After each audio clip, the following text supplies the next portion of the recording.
श्रद्धा हो।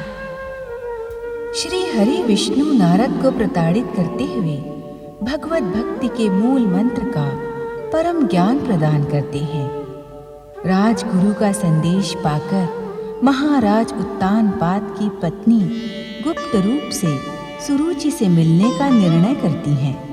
सुनीति के पहुंचने से पूर्व ही शनिदेव अपने अनुचर ढैया और साढ़े साती के साथ सुरुचि को सावधान कर देते हैं। देवर्षि नारद महाराज उत्तानपाद को भविष्य के घटनाक्रमों से सचेत करते हैं। दासी वेश में महारानी सुनीति राजकुमारी सुरुचि के सन्मुख अपने पति उत्तानपाद के विवाह का प्रस्ताव लेकर पहुंचती है।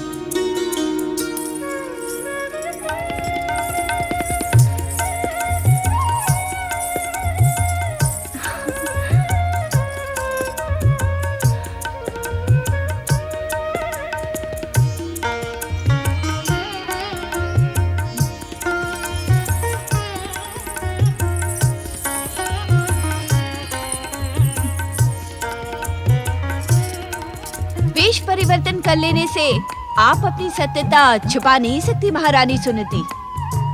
मुझे भली भांति ज्ञात है कि आप महाराज उत्तानपाद की महारानी हैं और इस समय हमारे समीप हमें अपनी सौत बनने की याचना लेकर आई हैं। राजकुमारी, क्या मेरे आने की पूर्व सूचना आपको मिल गई थी? मेरी पारखी दृष्टि को किसी की पूर्व सूचना की आवश्यकता नहीं है महारानी। कहीं आपका वत्स देश आने का उद्देश्य यही है ना? ज्ञात कर सकती हूँ कि एक दासी के वेश में होने के पश्चात भी आपने मुझे पहचाना कैसे? महारानी सुनीति, यदि वास्तव में आप दासी होती तो दास्ता की याचना लेकर हमारे महल की मुख्य दासी के समीप गई होती। इस तरह वेश परिवर्तन करके हमारे कक्ष में चुपके से आकर हमारे चित्र को ना निहार रही होती। राजकुमारी, तुम जैसी योग्य रूपवती स्त्री को अपने स्वामी की होने वाली जीवन संगिनी के रूप में कल्पना कर मेरा हृदय प्रसन्नता से खिल उठा है। मेरी प्रसन्नता के विषय में क्या निर्णय किया है? मैंने आपके राजगुरु सबोदन जी से स्पष्ट कहा था, मुझे किसी के अधीन रहना स्वीकार नहीं है। मैं तुम्हें महारानी का पूर्ण सम्मान दिलवाऊंगी। मेरे वचन पर विश्वास करो और कृपा करके मेरा अनुरोध स्वीकार कर लो। महारानी सुनीति, राजगुरु सबोदन से मिलने तक तो मात्र मुझे पटरानी पद की अभिलाषा थी, किंतु अब एक और अभिलाषा है। पटरानी पद से अधिक और क्या अभिलाषा है तुम्हारी? मैं तुम्हारे स्वामी महाराज उत्तानपाद पर विवाह के पश्चात अपने एकाधिकार के इच्छुक हूँ। तुम्हें अपने समस्त अधिकार मुझे प्रदान करने होंगे।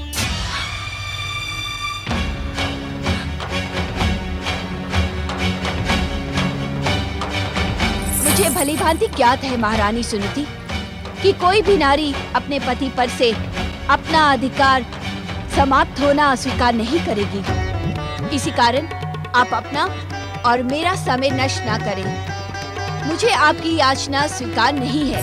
मेरी बात सुनो सुरुचि। अपनी बात की स्वीकृति के अतिरिक्त मुझे कोई बात नहीं सुननी। मेरा समय व्यर्थ ना करें। सुरुचि, मुझे आपकी हर बात स्वीकार है। सुनीति अपने स्वामी की प्रतिष्ठा और प्रजाजनों की कामना की पूर्ति के लिए अपना सर्वस्व समर्पित करने को प्रस्तुत है। महारानी सुनीति, आप जो कह रही हैं वो करना कठिन है। आप एक बार अपनी बात पर विचार कर लें। नहीं राजकुमारी, विचार की अब तनिक भी संभावना नहीं। अपने स्वामी और प्रजा की प्रसन्नता के लिए सुनीति क्षण भर में अपना जीवन भी त्याग सकती है।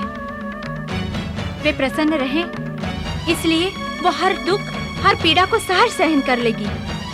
एक बार पुनः सोच लो, कहीं ऐसा ना हो कि विवाह के पश्चात मुझे अपनी मांग स्वीकार करने के लिए आपके विरुद्ध अपने अधिकारों का प्रयोग करना पड़े।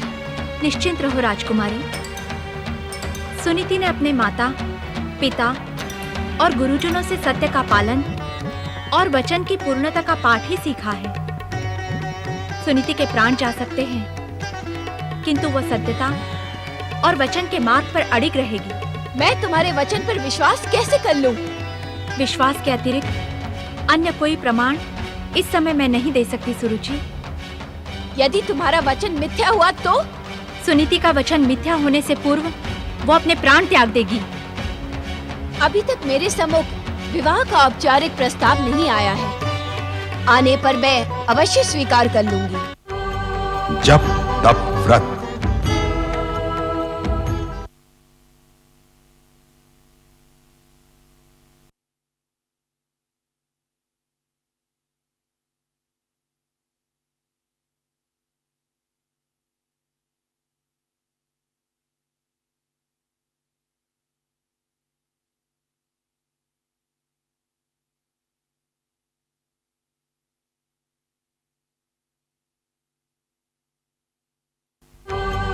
जप तप व्रत।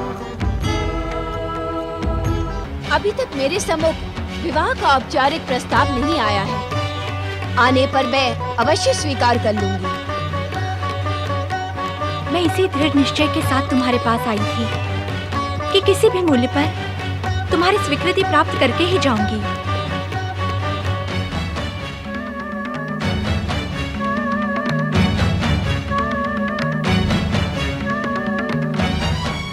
राजकुमारी, एक कृपा और करेंगी आप मुझ पर?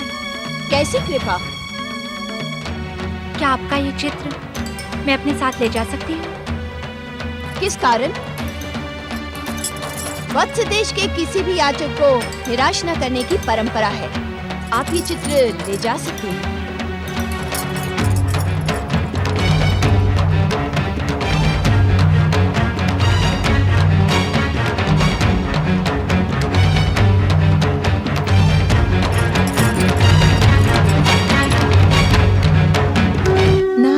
त्याग और बलिदान की प्रतिमूर्ति सुनीति अपने पति के भविष्य और कंपिला देश के भावी राजकुमार की प्राप्ति के लिए सुरुचि के सन्मुख झुक गई।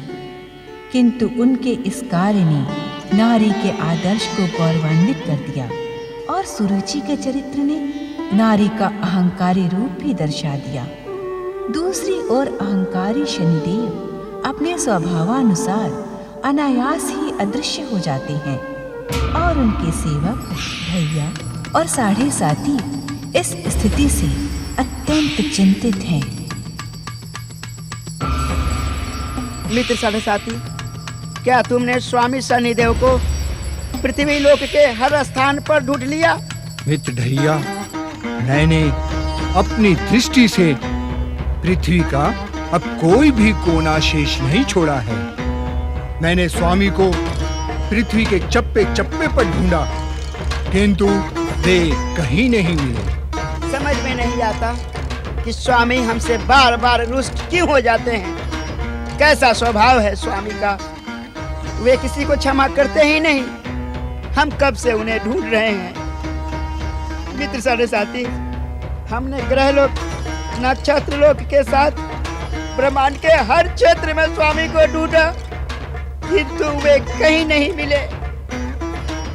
स्वामी कहाँ हैं आप? हमें दर्शन दें शनिदेव, हमें दर्शन दें। आप कहाँ हैं स्वामी? आप हमारे अपराधों को क्षमा करें स्वामी और अपने दिव्य दर्शन दें। स्वामी हमें दिव्य दर्शन दें, दिव्य दर्शन दें, दर्शन दें। मित्र साढ़े साथी, ऐसा प्रतीत होता है कि किसी दुष्ट देव शत्रु ने हमारे स्वामी शनिदेव का अपहरण कर लिया है।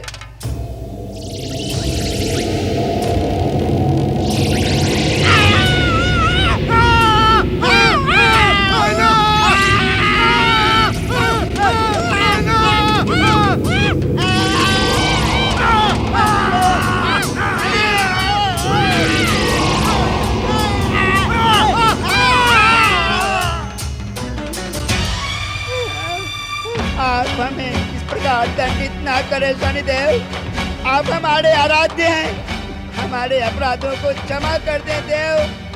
हमें क्षमा करें शनिदेव, हमें क्षमा करें। जो व्यक्ति शनिदेव का आदर नहीं करता, उसे भयानक कष्ट भोगने पड़ते हैं। तुम दोनों तो हमारे परम भक्त हो। क्या तुम हमारी विध्वंसक, भयानक और मारक शक्तियों से अपरिचित हो? हम आपकी भयानक, विध्वंसक, विनाशक और मारक शक्तियों से भली भांति परिचित हैं शनिदेव।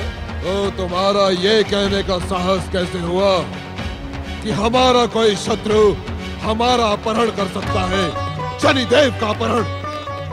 जब हमारे सेवक ही हमारी शक्ति पर शंका करने लगे तो हमारे शत्रु हमें निर्बल समझेंगे। तुम दोनों का दंडित होना आवश्यक है। शनिदेव, आप हम पर सदैव कृपालु रहे हैं, हम पर दया कर दें, हमें क्षमा कर दें देव, हमें क्षमा कर दें। मूर्खो, क्या तुम्हें ज्ञात नहीं कि शनिदेव के नीति नियम में दुष्टता और मूर्खता करने वालों के लिए दया, कृपा और क्षमा का कोई स्थान नहीं?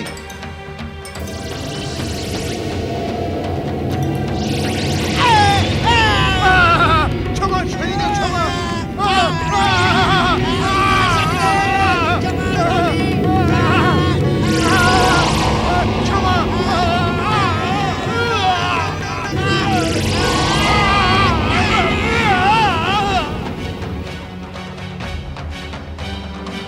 भविष्य में अब ऐसा अपराध नहीं होगा शनिदेव। अज्ञानता में हमसे भयानक भूल हुई है, हमें क्षमा कर दें देव। आपके अतिरिक्त हमारा अन्य कोई आश्रय नहीं है, हमें क्षमा कर दे शनिदेव। दुष्ट, बुद्धिहीन, तुम्हें भली भांति ज्ञात है कि हम कर्म का प्रतिफल देने वाले देवता हैं। जो व्यक्ति कर्म विमुख हो जाता है, शनिदेव उसे भयानक कष्टों में उलझा देते हैं और उसका जीवन नरक की यात्रा से भी निकृष्ट बना देते हैं। हम तो कर्म विमुख नहीं हुए देवा। मूढ़, तो शनिदेव को भ्रमित करने का दुस्साहस कर रहा है। हमने तुम्हें कंपिला देश के राजा तांगपाद को दूसरे विवाह के लिए विवश कर देने का आदेश दिया था, किंतु तुम दोनों ने हमारे आदेश का पालन न करते हुए हमें व्यर्थ ढूंढने का प्रयास किया। तुम दोनों क्षमा के योग्य नहीं हो। शनिदेव, आपकी इच्छा मात्र से उत्तानपाद अब दूसरा विवाह करने को विवश हो जाएगा। इसी कारण हम उसके समीप नहीं गए। संसार के अनेक प्राणी तुम्हारी ही भांति अपने निर्धारित कर्मों से विमुख होकर कल्पना और देव कृपा पर आश्रित हो जाते हैं, जिन्हें हम शनिदेव कदापि क्षमा नहीं करते। तब वे अपने भाग्य और ग्रह दशा को दोष देते हैं, जिसे मुझ शनिदेव के क्रोध को बढ़ाने का पर्याप्त कारण है। शनिदेव, हमें एक बार क्षमा कर दें। उस दुष्ट उत्तानपाद को अपनी मारक शक्तियों से इतना अधिक पीड़ित करेंगे कि वह दूसरा विवाह करने को विवश हो जाएगा। क्यों सरदादी? हाँ स्वामी, आप एक बार आज्ञा तो दें। हम एक ही आज्ञा को बार बार नहीं देते। तुम दोनों ने भयानक अपराध किया है। मैं तब तक तुम दोनों को क्षमा नहीं करूंगा जब तक तुम विष्णु भक्त तांगपाद को दूसरे विवाह के लिए विवश नहीं कर देते। ढैया, मैं उत्तानपाद के जीवन को भयानक कष्टों की भंवर में उलझाने जा रहा हूँ। नहीं साढ़े ताती, नहीं। तुम्हारे दिए कष्टों से तो उस दुष्ट की बुद्धि 7.5 वर्ष के पश्चात जागेगी। मैं उसे 2.5 वर्ष के भीतर ही शनिदेव की इच्छा अनुसार चलने को विवश कर दूंगा। ओम शनि देवाय नमः। ओम शनि देवाय नमः। जप तप व्रत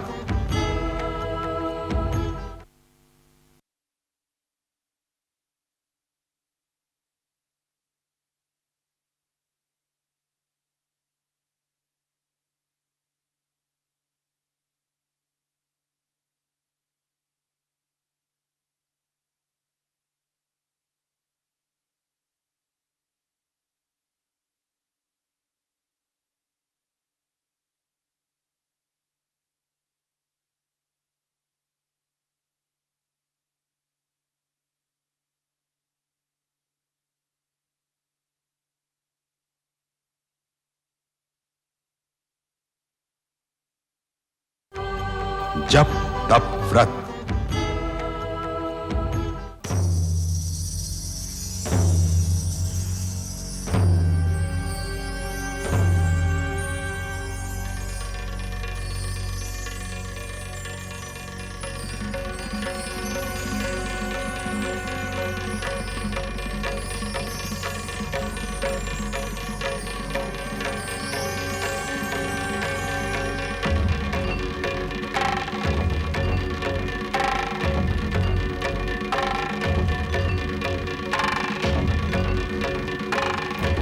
हमें बिना बताए आप कहां चली गई थी महारानी?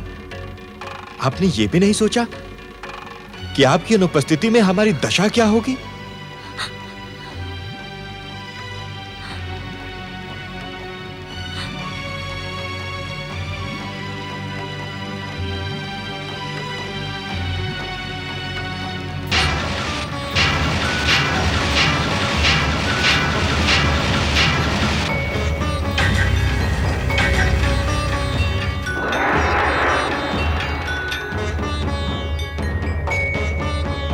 नाथ, इसे अपने होने वाले युवराज के माता के रूप में स्वीकार कर अपनी इस चरणदासी पर महान कृपा करें। असंभव, असंभव, असंभव, असंभव, असंभव महारानी, असंभव। मुझे इतना अधिक विवश न करें कि मेरे संयम और धैर्य का बांध टूट जाए। आपके रहते मैं दूसरे विवाह की कल्पना भी नहीं कर सकता। महाराज, अपनी इस चरणदासी को इस प्रकार निराश ना करें। वत्स देश की राजकुमारी सुरुचि को अपनी दूसरी पत्नी स्वीकार करें महाराज, स्वीकार करें। महारानी, आपके सुख के मूल्य पर मैं दूसरे विवाह की अनुमति नहीं दे सकता। इस असंभव सी कल्पना को अपने मन से निकाल दे। यदि कंपिला देश को उसका भावी युवराज मिलेगा तो आपकी चरणदासी सुनीति का सुख और अधिक बढ़ जाएगा। आप मेरी चिंता ना करें। आप सुरुचि से विवाह को अपनी स्वीकृति प्रदान करें। महारानी, तुम्हें ज्ञात नहीं कि मेरे दूसरे विवाह का तुम्हारे जीवन पर क्या प्रभाव पड़ेगा। आप प्रभाव की चिंता ना करें महाराज, स्वीकृति दें। कैसे दूं महारानी, कैसे स्वीकृति दूं, जबकि मुझे भली भांति ज्ञात है कि मेरे दूसरे विवाह के पश्चात तुम्हारा जीवन उपेक्षा और अपमान के चक्रव्यूह में उलझ जाएगा। मुझे कुछ नहीं होगा महाराज। मुझे आपके प्रेम का आश्रय है और अपने आराध्य भगवान श्री विष्णु की कृपा प्राप्त है। आप इस विवाह को स्वीकार करें महाराज, स्वीकार करें। नहीं महारानी, नहीं। हमें यह क्रूर प्रस्ताव कदापि स्वीकार नहीं है।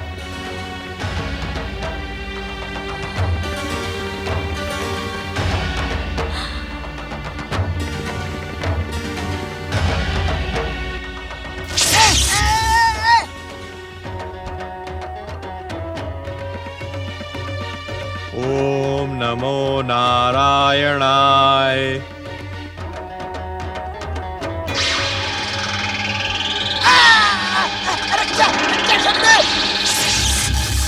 हे जगत पिता जगदीश्वर, मेरे कुल पर सदा ही आपकी कृपा दृष्टि रही है। आपका ये भक्त भयानक चिंता के चक्रव्यूह में उलझ गया है। मेरा मार्गदर्शन करें प्रभु, मेरा मार्गदर्शन करें, मेरा मार्गदर्शन करें, मार्गदर्शन करें प्रभु, मार्गदर्शन करें, मार्गदर्शन करें। महाराज उत्तानपाद, आप और आपका परिवार इस समय जिन समस्याओं से घिरा है उससे मैं अपरिचित नहीं हूं। समय आपकी कठोर परीक्षा ले रहा है। इस समय आप धैर्य, संयम और अपने आराध्य जगदीश्वर भगवान विष्णु पर अमिट श्रद्धा रखें। यही आपको इन दुष्चक्रों से मुक्त कराएगी। आप धैर्य रखें महाराज। कैसे धैर्य रखूं राजगुरु, कैसे? धैर्य रखने का अर्थ है महारानी सुनीति के क्रूर प्रस्ताव को स्वीकार कर लेना। मैं दूसरे विवाह को कदापि स्वीकृति नहीं दे सकता। महाराज, आप महारानी सुनीति के त्याग को तो देखें कि उन्होंने स्वयं आपके लिए दूसरी महारानी का चुनाव किया है। देवी सुनीति के त्याग को देखकर तो अब दूसरे विवाह को स्वीकृति देना और भी अधिक असंभव हो गया है। आज से पहले तक तो मैं मात्र उससे प्रेम करता था, किंतु अब उसकी पूजा करने लगा हूं। आप जिसका आदर करते हैं महाराज, क्या उसकी भावनाओं पर आघात पहुंचाना उचित है? यह आघात नहीं है राजगुरु, अभी तो महारानी सुनीति का सम्मान है। महाराज, आप प्रजा की व्यथा से भली भांति परिचित हैं। किंतु क्या प्रजा मेरी व्यथा से परिचित है? मैं कंपिला देश का महाराज होने से पहले अपनी प्रिय महारानी सुनीति का पति भी हूं। महाराज, एक राजा का सार्वजनिक हित के लिए अपने व्यक्तिगत हितों का त्याग उचित माना जाता है। इस समय संपूर्ण प्रजा युवराज के लिए विचलित और व्यथित है। आपके एक निर्णय से प्रजा संतुष्ट हो जाएगी। जप तप व्रत।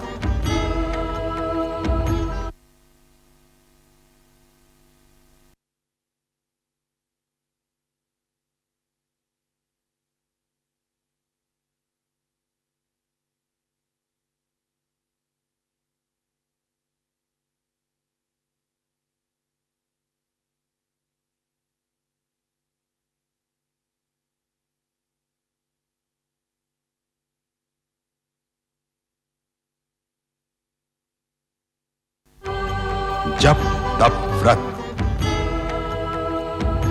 महाराज, एक राजा का सार्वजनिक हित के लिए अपने व्यक्तिगत हितों का त्याग उचित माना जाता है। इस समय संपूर्ण प्रजा युवराज के लिए विचलित और व्यथित है। आपके एक निर्णय से प्रजा संतुष्ट हो जाएगी। मैं उस निर्णय को कैसे स्वीकृति दे दूं राजगुरु, जिसे मेरे पूज्य पिता मनु महाराज ने भी स्वीकृति प्रदान नहीं की। किंतु महाराज, इसके अतिरिक्त और कोई उपाय ही नहीं है। उपाय हो अथवा न हो राजगुरु, मैं दूसरे विवाह को किसी भी मूल्य पर स्वीकार नहीं करूंगा।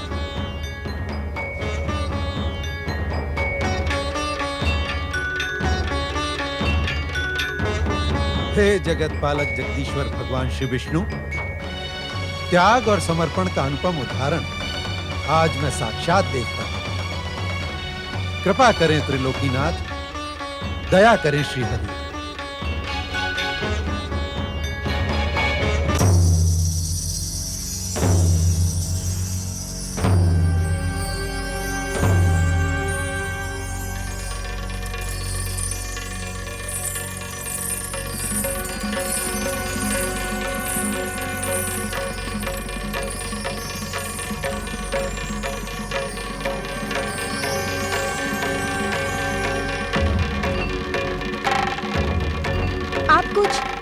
बोलते क्यों नहीं त्रिलोकीनाथ?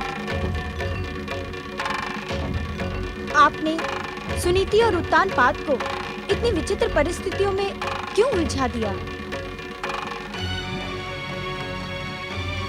स्वामी, मेरी जिज्ञासा का शमन करें। मैं आपके परम भक्त उत्तानपाद और सुनीति के भविष्य को लेकर चिंतित हूँ। मेरी चिंता का अंत करें स्वामी, अंत करें। महादेवी, अपनी चिंता का शमन आप स्वयं कर सकती हैं। आप तो इस संसार की समस्त दिव्य शक्तियों की अधिष्ठात्री हैं। अपनी दिव्य शक्तियों से हर रहस्य का अर्थ आप स्वयं ज्ञात कर सकती हैं। अवश्य ज्ञात कर सकती हूँ स्वामी, किंतु जब मैं अपने सौभाग्य से इस संसार के रहस्यों के भी रहस्य के सबसे अधिक समीप हूँ, तो उनके श्रीमुख से किसी रहस्य का अर्थ ज्ञात करने का लोभ भला कैसे त्याग दूं? मेरी चिंता का शमन करें स्वामी। महादेवी, हमें विश्वास नहीं होता कि चिंता आपको चिंतित कर सकती है। मैं वास्तव में उत्तानपाद और सुनीति को लेकर चिंतित हूँ स्वामी। जिस दिन चिंता का अपने अस्तित्व से मोह समाप्त हो जाएगा, उस दिन वो महादेवी लक्ष्मी को चिंतित करने का दुस्साहस करेगी। ये मेरे प्रश्न का उत्तर नहीं है स्वामी। आपने प्रश्न किया ही कहा था महादेवी, आप तो चिंता कर रही थीं। स्वामी, आप तो स्वयं शब्द ब्रह्म हैं। मेरे शब्दों का इस प्रकार अर्थ ना लगाकर मेरी चिंता को मेरी जिज्ञासा अथवा मेरा प्रश्न मान लें। महादेवी, भविष्य में घटने वाली घटनाओं की भूमिका वर्तमान से भिन्न कैसे हो सकती है? अर्थात? महादेवी, आपको तो भली भांति ज्ञात है कि संकट की घड़ी में जो व्यक्ति हम पर विश्वास रखता है, हम उसे अपना शरणागत मानकर उस पर अवश्य कृपा करते हैं।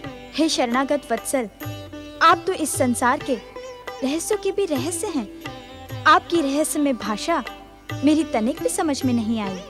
महादेवी, उत्तानपाद और सुनीति के जीवन में इस समय समस्याओं का जो भयानक चक्रव्यूह दिखाई पड़ रहा है, उसका अंत इन दोनों के जीवन में हमारी कृपा से एक महान आत्मा के आगमन के साथ होगा।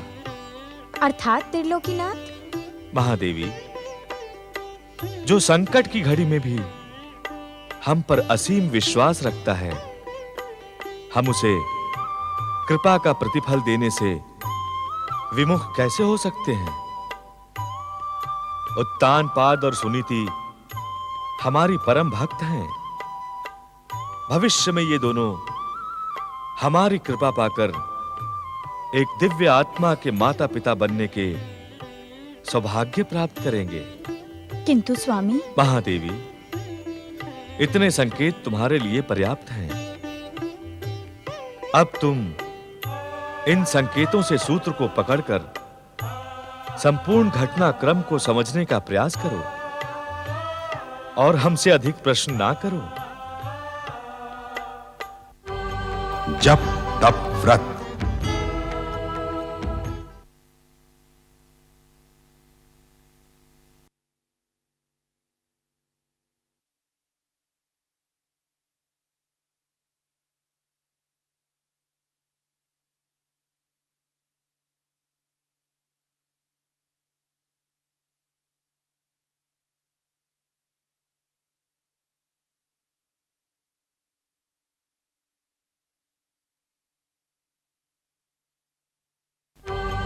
जप तप व्रत।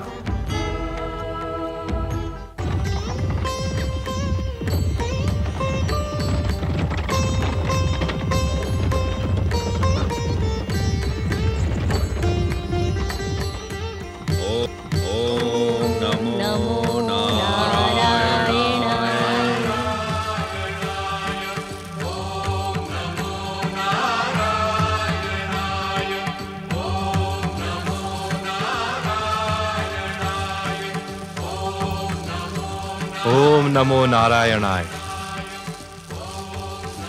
पूज्य माताश्री को प्रणाम, पूज्य पिताश्री को प्रणाम। आयुष्मान भव पुत्र।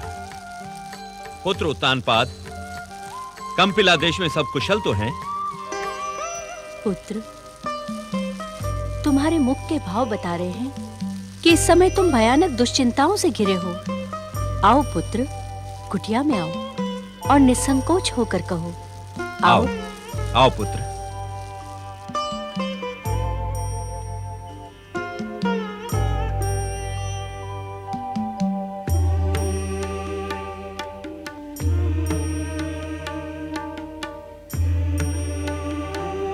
लो पुत्र, जलपान ग्रहण करो।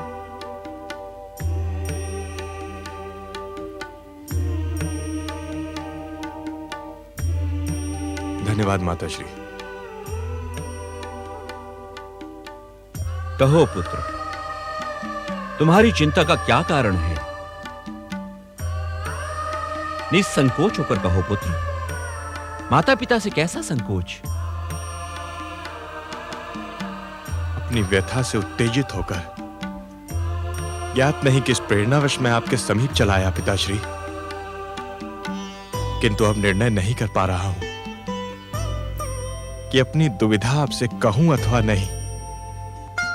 हमें बताने में कैसी दुविधा?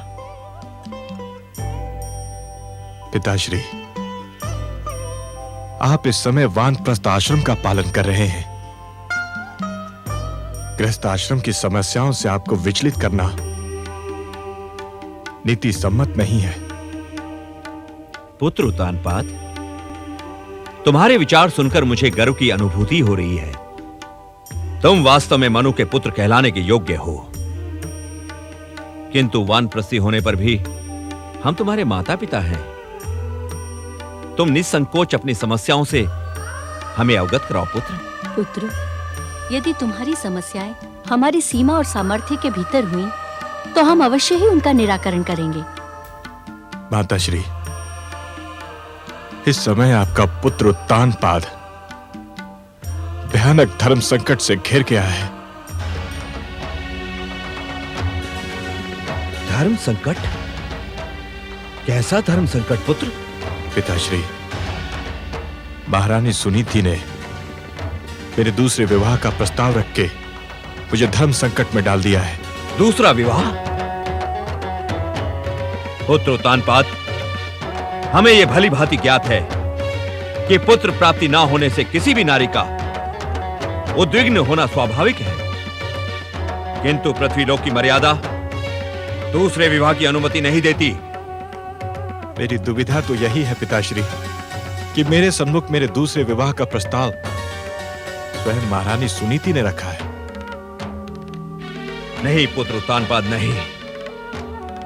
हम सुनीति के इस प्रस्ताव को स्वीकृति नहीं दे सकते, कदापि नहीं। हमें पूर्ण विश्वास है कि हमारे कुल के आराध्य जगदीश्वर भगवान विष्णु की कृपा से सुनीति शीघ्र ही माता बनेगी। पिताश्री, जगदीश्वर भगवान विष्णु की कृपा और आपके आशीर्वाद का विश्वास हमने और राजगुरु सुबोधन जी ने अनेकों बार महारानी सुनीति को देने का सफल प्रयास किया, किंतु क्या पुत्र? इस विषय पर निरंतर बढ़ती प्रजा की व्यग्रता के कारण महारानी सुनीति का विनम्र निवेदन अब हट की सीमा तक पहुंच गया है। पुत्र, मैं सुनीति के स्वभाव से भली भांति परिचित हूँ। वो एक सत्य नारी है और संस्कारी नारी है।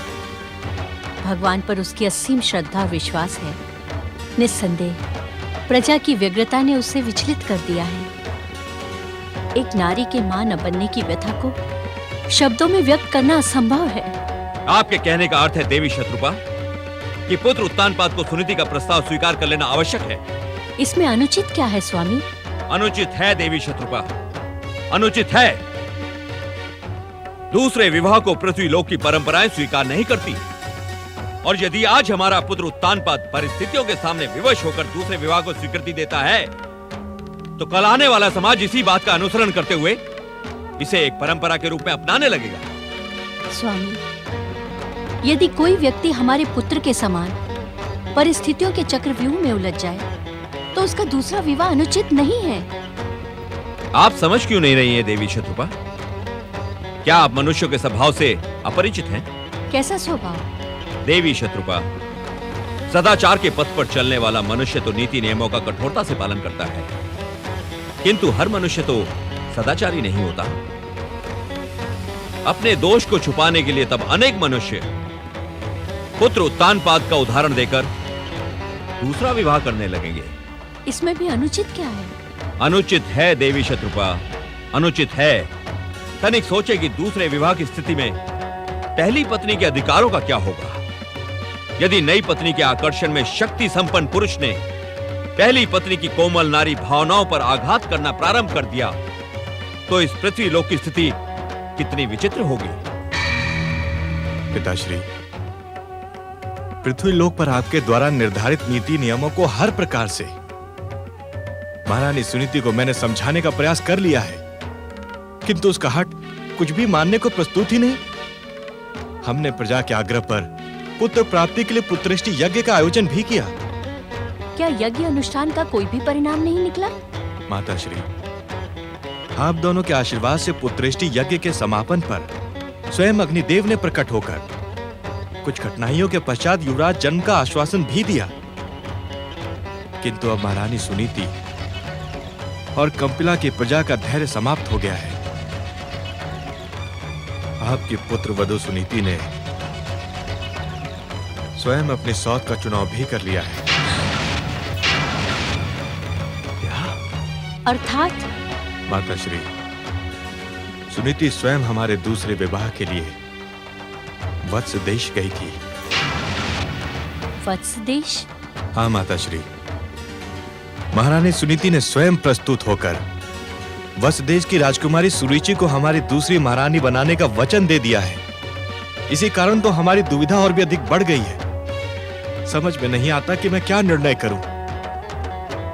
आप दोनों जो भी आज्ञा देंगे मैं उसी का पालन करूंगा। ऐसे में सुनीति की इच्छा का सम्मान और वचन की रक्षा ही तुम्हारा कर्तव्य है पुत्र। यदि वो स्वयं तुम्हारा दूसरा विवाह करने को उत्सुक है तो तुम्हारा पुत्र प्राप्ति के लिए इस प्रस्ताव को स्वीकार कर लेना ही उचित है। पुत्र उत्तानपाद, सत्य ही तुम्हारी परिस्थितियां भयानक हो गई हैं। सुनीति का हठ स्वयं के निर्णय तक पहुंच गया है।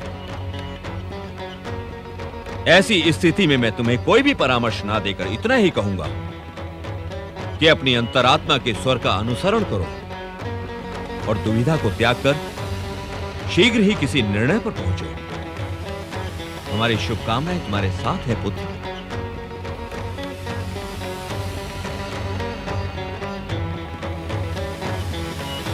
ओम नमो नारायणाय।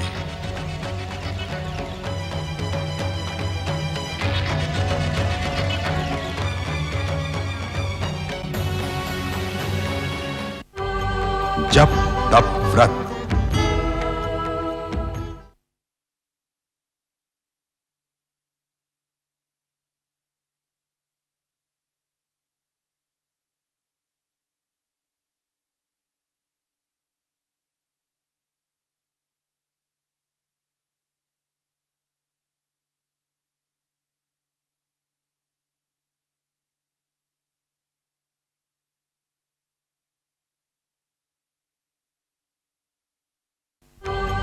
जप तप व्रत।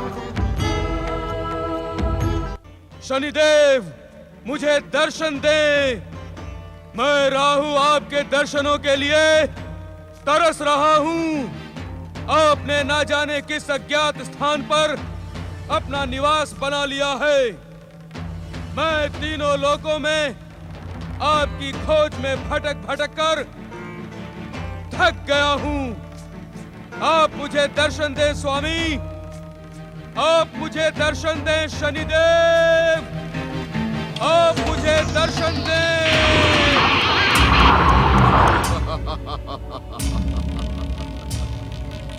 राहु, तुम मेरे दर्शनों के लिए इतने व्याकुल क्यों हो? तुम मुझसे अपना कौन सा स्वार्थ सिद्ध करवाने के इच्छुक हो? शनिदेव, मैं तो आपके दर्शनों से प्रेरणा और ऊर्जा प्राप्त करता हूँ। दैत्य सेनापति राहु, तुम बिना स्वार्थ के मुझे पुकार ही नहीं सकते। कहो, क्यों आह्वान किया मेरा?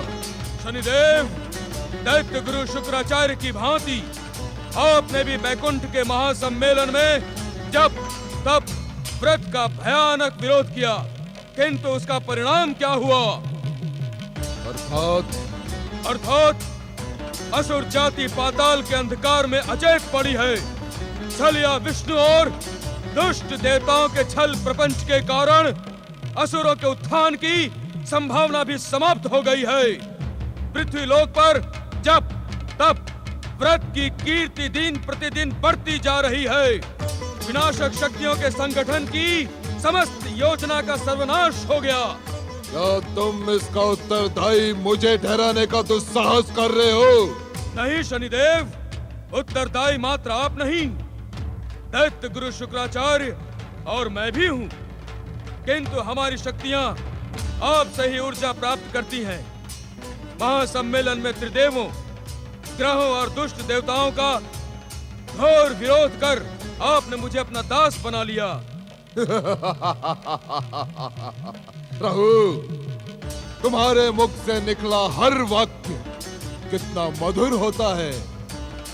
हम तुम पर प्रसन्न है राहु, और हमारी प्रसन्नता निस्संदेह तुम्हारी कामनाओं पर कृपा करेगी। आपकी कृपा पाकर मेरे छिन्न मस्तक में असुरों के उत्थान के प्रति नई आशा जाग गई है। किंतु जब तब व्रत और विष्णु की भक्ति करने वालों से शत्रुता आप समाप्त न करें। मूढ़ बुद्धि राहु, तुम ये क्यों भूल गए कि शनिदेव अपने शत्रुओं को यमलोक में भी क्षमा नहीं करते। शनिदेव के प्रतिशोध और शत्रुता की भावना कभी नहीं थमती। इस संसार का हर विष्णु भक्त शनिदेव का जन्मजात शत्रु है। अहो अहो शनिदेव, आपके महान विचार सुनकर यह छिन्न मस्तक राहु धन्य हो गया। मुझे यह विश्वास हो गया कि अब इस संसार का नेतृत्व असुर शक्ति ही करेगी। असुर जाति पृथ्वी, पाताल और स्वर्ग पर एक छत्र साम्राज्य की स्थापना करेगी। अवश्य राहु, अवश्य। हम तुम्हारे अनुरोध पर अवश्य कृपा करेंगे। हम असुर जाति के उत्थान को शीघ्र दिशा देंगे, शीघ्र। शनिदेव, क्या असुर जाति के इस उत्थान में दैत्य गुरु शुक्राचार्य से आप सहयोग लेना स्वीकार करेंगे? निरंतर शिव भक्ति को समर्पित मुझे उस वीर शुक्राचार्य से तनिक भी सहानुभूति नहीं है राहु। मुझे तो इस अनुष्ठान में उसकी तनिक भी आवश्यकता दिखाई नहीं पड़ती। यदि आप रुष्ट ना हो तो एक निवेदन करूं? हम तो तुमसे प्रसन्न है राहु, कहो। वीर शुक्राचार्य पर विश्वास तो मुझे भी नहीं, किंतु अचेत असुर जाति को जागृत करने का कार्य वो भीरू ही करता है। केवल तुम्हारे प्रार्थना के कारण हम उस शिव भक्त शुक्राचार्य को इस अनुष्ठान में सम्मिलित होने की आज्ञा देते हैं। हम स्वयं उसे आदेश देंगे कि वह असुर जाति को जागृत करे और अपने दैत्य गुरु होने का कर्तव्य पूर्ण करे।